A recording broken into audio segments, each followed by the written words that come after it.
Well, those of you guys who have seen me move the Atlas lathe out of here, I got the workbench that it was on moved out in the open here. That'll be easy to get that out. Just throw that on the wagon later. But the reason why now there's a sense of urgency to get these lathes out of here is because this building that they're in is actually scheduled to be demolished, and they've got their permitting. So for a while there, it was taking a while to get the permits and everything straightened out. So it was no big rush. Now, all of a sudden, things are moving real fast. So I'm in a situation where if I wait, they might try and take the building down right around this thing, and things might fall on it, or worse, they might try and move it out, and they're not going to be very careful with it because they don't own it, so you know, what do they care?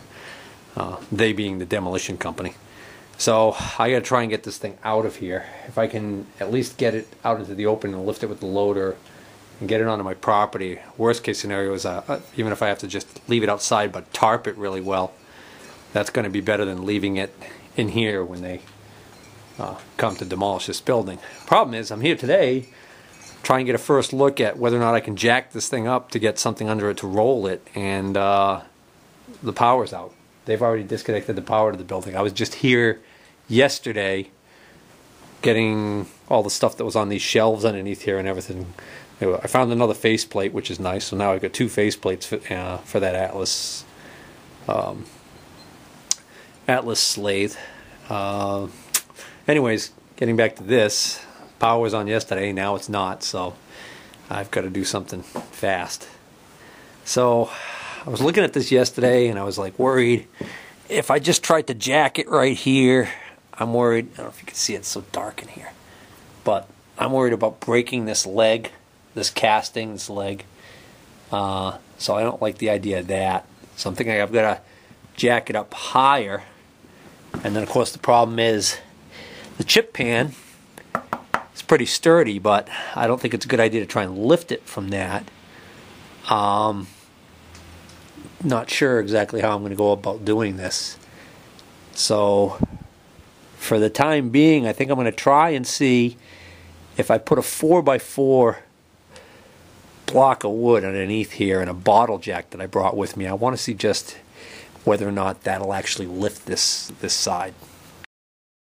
Alright, so what I did was I built up a base with some 2x pieces of wood and a 4x4 post on the bottom.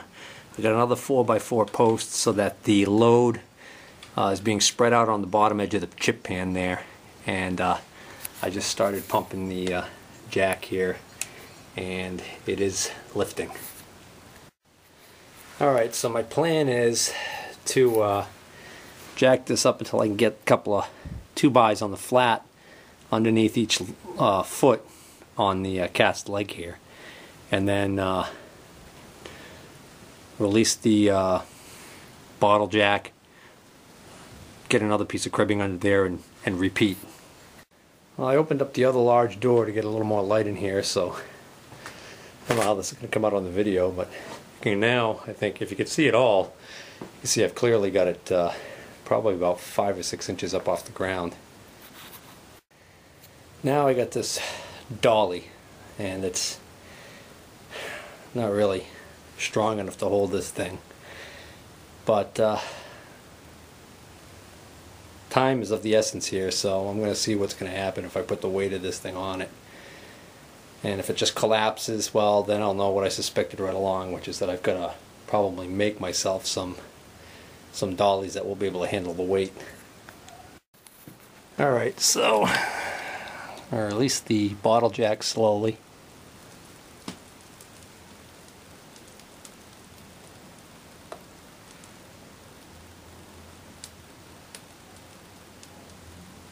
Hear a lot of creaking.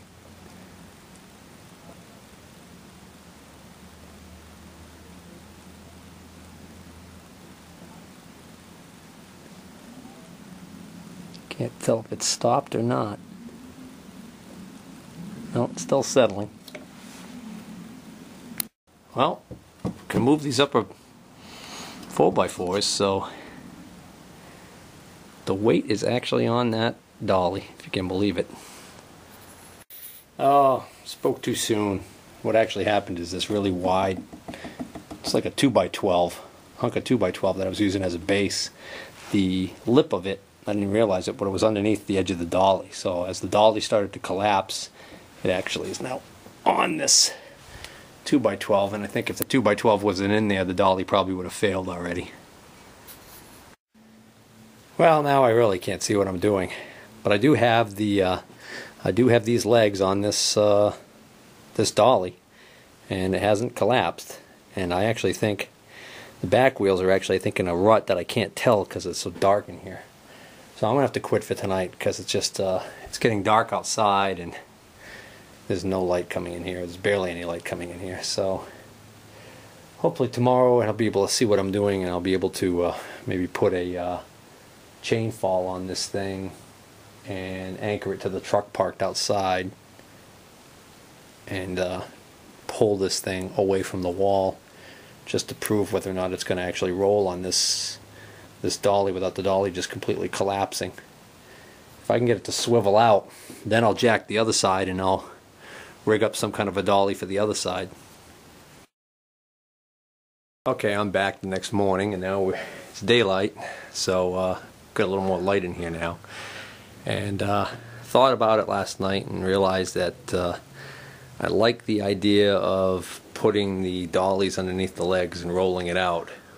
The only thing I'm not crazy about is that A, right now the problem is I've only got one dolly, and B, this particular dolly right here is really flexing a lot, so I don't know if it's going to be able to handle the stresses.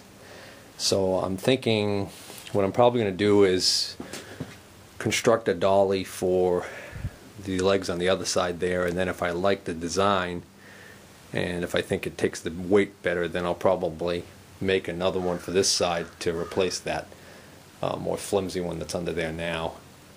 It also will help if I make a dolly sized to the job. I think that'll help out in the fact that I'll be able to do a couple of things. Mainly put the main forces of the weight of this unit are going to be right here at this point. So if I can get my design to incorporate having the casters directly underneath these feet in those positions, I think that's going to be better. So first thing I'm going to do is measure this up.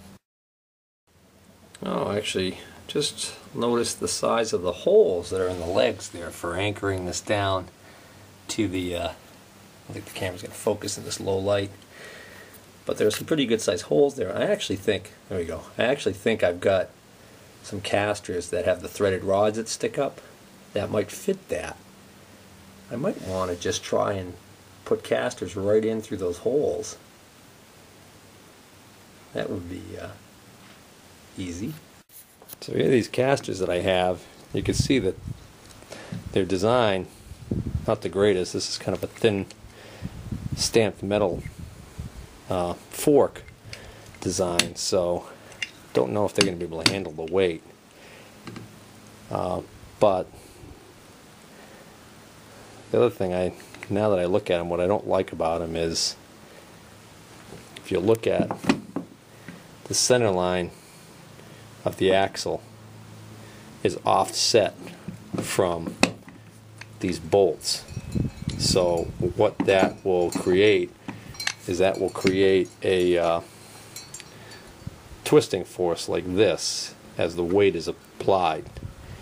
And the reason why I don't like that is if we get back to what I was talking about, going through this hole right here, you can see the problem is going to be that if the bolt, the stud is coming through there, and if it's being twisted like that, or forced to kind of do that, that might actually create a situation where this casting, this little casting right here where it's thin, could crack and end up breaking off the corner of this foot, which I don't want to happen.